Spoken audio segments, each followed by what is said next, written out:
कि महिलाओं के खिलाफ अपराध अक्षम्य पाप है। कोलकाता में कांड में आज जबरदस्त हलचल है। एक और मुख्य आरोपी संजय रॉय का पॉलीग्राफ टेस्ट हुआ है। सीबीआई की टीम और एक्सपर्ट ने प्रेसिडेंसी जेल में झूठ पकड़ने वाली मशीन से उसका सामना करवाया है। कुछ सीसीटीवी कैमरों ने और कुछ बयानों ने इस पूरे केस को घुमा दिया है। आज जानेंगे कि आखिर क्यों उलझता जा रहा है कोलकाता केस, सीबीआई के लिए मुश्किलें क्यों बढ़ती जा रही हैं। उस रात के 4 किरदार को लेकर कई नए खुलासे हो रहे हैं। सीबीआई के सामने सबसे बड़ा सवाल यही बन गया है कि उस रात लेडी ट्रेनी डॉक्टर के साथ संजय के अलावा और कौन कौन शामिल थे। सब कुछ जानेंगे आज की इसी वीडियो में। लेकिन आगे बढ़ने से पहले वीडियो को एक लाइक अवश्य कर दें और कमेंट में जय श्री राम अवश्य लिखें। साथ ही चैनल को सब्सक्राइब भी जरूर कर दें। दोस्तों, आपके लिए लाइक सब्सक्राइब करना 1 सेकंड का काम है, लेकिन इससे हमारी काफी मदद होती है, तो आप लोग जल्दी से चैनल को सब्सक्राइब कर लीजिए। और हाँ, अगर आप भारत माता से, अपनी धरती माता से सच्चा प्यार करते हैं तो कमेंट में धरती माँ की जय, जय हिंद, जय भारत, वंदे मातरम अवश्य लिखें। अब तक उम्मीद की जा रही थी कि सीबीआई ने इस केस को सॉल्व कर लिया है, लेकिन तभी संजय ने कुछ ऐसे बयान दिए हैं और कुछ ऐसे फुटेज सामने आए हैं जिसे लेकर पूरे केस ने ही यू टर्न मार दी है। अब मेरी बात जरा ध्यान से सुनिए। 8 अगस्त की रात को ट्रेनी महिला डॉक्टर अस्पताल के सेमिनार हॉल में सो रही थी। सुबह तड़के 4:03 पर संजय रॉय को सेमिनार हॉल में घुसते हुए देखा गया। वह अपनी बाइक से कबीर सिंह स्टाइल में बेहद तेज रफ्तार में अस्पताल पहुंचा था। फिर उसे 4:32 पर सेमिनार हॉल से बाहर आते देखा गया और अगले 5 मिनट में वह अस्पताल परिसर से बाहर चला गया। आरोप है कि संजय ने उसी 19 मिनट के दौरान इस वारदात को अंजाम दिया और सेमिनार हॉल से निकल गया। यानी कि 9 अगस्त को सुबह ठीक 4 बजे के बाद उसने यह कांड कर दिया था। यह घटना 9 अगस्त को पुलिस के सामने आई, जब 31 साल की ट्रेनी महिला डॉक्टर के शव से कपड़े खुले। आर.जी. कर मेडिकल कॉलेज अस्पताल की 3री मंजिल पर स्थित सेमिनार हॉल में शव मिला। उनके शरीर पर कपड़े नहीं थे, खून बह रहा था और कई जगह चोटों के निशान थे। वे 36 घंटे की शिफ्ट के बाद आराम करने के लिए वहां गई थी। शव परीक्षण में उनके शरीर पर 16 बाहरी और 9 आंतरिक चोटें पाई गई। इस बात की जांच की जा रही है कि उनके शरीर पर यह सभी प्रहार किसने किए थे। सीसीटीवी फुटेज में दिखा कि संजय रॉय 8 अगस्त को अस्पताल के चेस्ट डिपार्ट में पीड़ित डॉक्टर और अन्य लोगों को घूरते हुए देखा गया था। उस समय उसकी नीयत काफी बिगड़ी हुई थी। लेकिन अब जान लीजिए सबसे चौंकाने वाली बात। संजय रॉय, जिसे 31 साल की ट्रेनी डॉक्टर के कांड और हत्या के आरोप में जेल में रखा गया है, उसने जेल के सुरक्षा कर्मियों से कहा कि उसे इस मामले के बारे में कुछ भी नहीं पता। शुक्रवार को उसने सियालदाह में न्यायिक मजिस्ट्रेट की अदालत में भी यही बात दोहराई। उसने जज से कहा कि उसने अपनी बेगुनाही साबित करने के लिए पॉलीग्राफ टेस्ट की सहमति दी थी और उसे इस मामले के बारे में कोई जानकारी नहीं है। लेकिन हैरान करने वाली बात यह है कि कोलकाता पुलिस के अनुसार संजय रॉय ने पहले कबूल किया था कि उसने आर.जी. कर मेडिकल कॉलेज और अस्पताल के सेमिनार हॉल में उस ट्रेनी डॉक्टर के साथ कांड और हत्या की थी। माना जा रहा है कि ममता दीदी के कोलकाता पुलिस ने संजय से सच उगलवाने के लिए अप्लाई किए थे, जिसके बाद उसने अपना जुर्म कबूल कर लिया था। लेकिन अब पॉलीग्राफ टेस्ट से पहले संजय ने अपने इस कबूलनामे से पलटते हुए दावा किया है कि उसे फंसाया जा रहा है और वह निर्दोष है। यानी असली कातिल कोई और है, जिसमें कॉलेज के प्रिंसिपल का नाम बार बार सामने आ रहा है। और इसी कारण बताया जा रहा है कि इस पूरे कांड में 7 लोग शामिल हैं। वहीं मामले की जांच कर रही सीबीआई और पुलिस ने संजय के बयानों में कई विसंगतियां पाई हैं। एक अधिकारी ने बताया कि संजय जांचकर्ताओं को गुमराह करने की कोशिश कर रहा है। वह अपने चेहरे, पीठ और जांघ पर लगी चोटों और अपराध के समय इमारत में अपनी सीसीटीवी मौजूदगी के बारे में कोई स्पष्ट जवाब नहीं दे सका है। इस वक्त संजय जेल में मौजूद है और उसकी निगरानी के लिए सेल के बाहर सीसीटीवी कैमरे लगाए गए हैं। अभी उस पर किसी भी प्रकार के हमले ना हो सके और ना ही वह आत्महत्या करने में सफल हो सके। पिछले सप्ताह संजय की मनोविश्लेषणात्मक प्रोफाइलिंग में पाया गया कि वह एक विकृत व्यक्ति है और पोर्नोग्राफी का बहुत बड़ा आदी है। इसे देखते हुए देश भर में पूर्ण देखने वाले लोगों को सतर्क हो जाना चाहिए।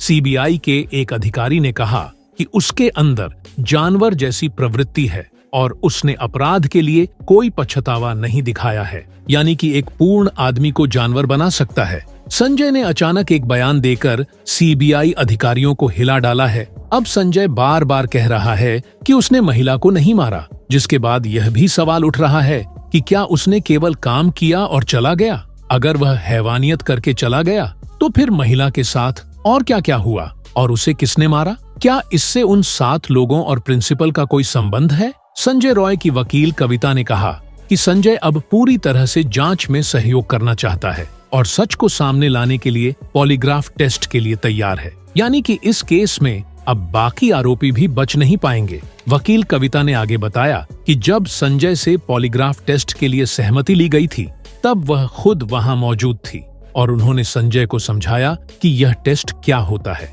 संजय ने तब सहमति दी और कहा कि वह मानसिक रूप से बहुत दबाव में है क्योंकि उस पर झूठे आरोप लगाए गए हैं। वह चाहता है कि सच्चाई सामने आए। संजय के इस बयान ने पूरे कोलकाता केस को पलट कर रख दिया है, क्योंकि अब तक जिस संजय को मोहरा बनाया जा रहा था, अब वह मुंह खोलने को धीरे धीरे तैयार हो रहा है। जल्द ही रिनोवेशन साइट से जुड़े कई खुलासे होने वाले हैं। हालांकि इस मामले में एक बड़ा ट्विस्ट तब पाया जब सीबीआई ने सबूतों के आधार पर दावा किया कि संजय ही असली आरोपी है। सीबीआई ने अस्पताल की सीसीटीवी फुटेज और अन्य वैज्ञानिक सबूतों का हवाला देते हुए बताया कि 8 और 9 अगस्त को संजय को कई बार अस्पताल के अंदर और बाहर आते जाते देखा गया था। सीबीआई का दावा है कि संजय ने 9 अगस्त की रात को लेडी डॉक्टर के साथ इस जघन्य अपराध को अंजाम दिया, लेकिन इसके बावजूद अभी भी कई एंगल बाकी हैं, जिसकी जांच होनी बाकी है। माना जा रहा है कि शुरुआत में कोलकाता पुलिस ने जिस प्रकार केस को हैंडल किया था उससे साफ हो जाता है कि संजय ही आरोपी था, लेकिन जानकारों का मानना है कि बहुत कुछ छुपाया जा रहा है। इसके अलावा तफ्तीश में पता चला कि वारदात वाली रात संजय रॉय एक रेड लाइट एरिया में भी गया था, लेकिन वहां अपनी हवस मिटा न सका और वहां से लौटते वक्त उसने एक लड़की से छेड़छाड़ भी की थी, जो यह दर्शाता है कि रेड लाइट एरिया से वापस लौटते समय वह बेहद खूंखार हो गया था और कुछ भी कर गुजरने को तैयार हो गया था। इस केस में सीबीआई लगातार आरजी कर मेडिकल कॉलेज के पूर्व प्रिंसिपल संदीप घोष से पूछताछ कर रही है, क्योंकि उन पर शक है कि वह संजय रॉय को बचाने की कोशिश कर रहे थे। संजय को संदीप का बाउंसर कहा जा रहा है, जो उनके इशारे पर काम करता था। इस बात की जांच भी की जा रही है कि कहीं प्रिंसिपल संदीप के पावर का इस्तेमाल करके संजय ने अन्य दूसरे ट्रेनी महिलाओं को तो अपना निशाना नहीं बनाया था, क्योंकि उसके बर्ताव से ऐसा लग रहा है कि उसके मुंह में पहले से खून लगे हुए थे।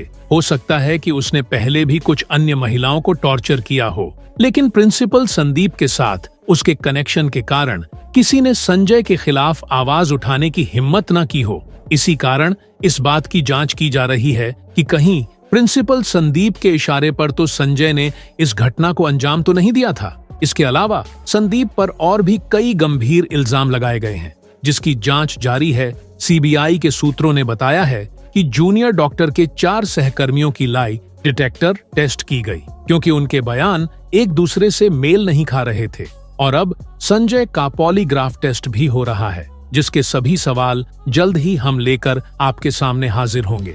पीड़ित महिला डॉक्टर के साथ रहने वाले अन्य 4 डॉक्टरों को लेकर भी सीबीआई ने खुलासे किए हैं। एनडीटीवी की रिपोर्ट के अनुसार सीबीआई के सूत्रों का कहना है कि ऐसा नहीं लगता कि यह 4 डॉक्टर अपराध में शामिल थे, लेकिन वे जांच करना चाहते हैं कि क्या उन्होंने सबूतों से छेड़छाड़ की, क्योंकि इसे लेकर अभी भी संदेह बना हुआ है। इन 4 में से 2 फर्स्ट ईयर के पीजी ट्रेनी डॉक्टर हैं, जबकि एक हाउस सर्जन है और एक इंटर्न भी शामिल है। कोलकाता पुलिस के अनुसार इन 4 में से एक डॉक्टर ने अगले दिन यानी 9 अगस्त को सुबह 9:30 बजे सेमिनार हॉल में पीड़िता का शव देखा और फिर अधिकारियों को सूचना दी। सीबीआई की जांच से पता चला है कि इन 4 डॉक्टरों में से 2 के फिंगरप्रिंट तीसरी मंजिल के सेमिनार रूम में मिले हैं, जहां शव मिला था। इसके अलावा सीसीटीवी फुटेज में हाउस सर्जन को पहली मंजिल से तीसरी मंजिल पर जाते हुए भी देखा गया है। उसने बताया कि वह रात 2:04 पर तीसरी मंजिल पर गया था। इधर इंटर्न ने भी कहा कि वह तीसरी मंजिल पर था और उसने उस रात पीड़िता से बात भी की थी। सीबीआई के अनुसार महिला ट्रेनी डॉक्टर और उसके 2 साथियों ने आधी रात के आसपास खाना खाया और फिर सेमिनार रूम में ओलंपिक में नीरज चोपड़ा का भाला फेंक प्रतियोगिता देखा। रात 2 बजे के करीब दोनों सहकर्मी सोने चले गए, जबकि महिला ट्रेनी डॉक्टर सेमिनार रूम में ही रुकी रही। यहीं पर सबसे बड़ा सवाल छुपा हुआ है कि आखिर उन्होंने सेमिनार हॉल में रुकने का फैसला क्यों किया, जब हॉल के बगल में ही सोने वाले कमरे बने हुए थे। आपको बता दें कि सेमिनार हॉल, स्लीप रूम और इंटर्न रूम, यह तीनों कमरे तीसरी मंजिल पर पास पास स्थित हैं। इंटर्न का कहना है कि उस रात वह भी इंटर्न रूम में ही था। सुबह 9:30 बजे पोस्ट ग्रेजुएट ट्रेनी डॉक्टर, जिसने पिछली रात पीड़िता के साथ खाना खाया था, उसे देखने सेमिनार हॉल गया और दूर से उसका बिना कपड़े का शव देखा। उसने तुरंत अपने सहकर्मियों और सीनियर डॉक्टरों को इस घटना की सूचना दी। साथ ही आपको बता दें, जेल सूत्रों की माने तो आरोपी संजय रॉय ने अब जांच एजेंसी यानी सीबीआई के सामने अपने बयान ने यू टर्न लिया है। पहले जहां संजय रॉय ने कहा था कि मैंने ये अपराध किया है, मुझे फांसी दे दो, वहीं अब वो कहने लगा है कि जो टेस्ट करना है कर लो, मैंने कुछ नहीं किया है, मुझे फंसाया गया है। जबकि सीबीआई सूत्रों ने का कहना है कि संजय रॉय को लेकर दावे वाली खबर गलत और तथ्यहीन है कि सीबीआई के सामने टेस्ट के दौरान संजय रॉय ने ये कबूल किया कि उसे फंसाया जा रहा है, या उसने कोई बयान दिया है कि मैंने कत्ल नहीं किया। मित्रों, आज के इस वीडियो में बस इतना ही। मिलता हूँ कल ऐसी ही वीडियो के साथ। अगर अभी तक चैनल को सब्सक्राइब नहीं किया तो सब्सक्राइब कर दें। जय हिंद, जय भारत, वंदे मातरम, जय श्री राम।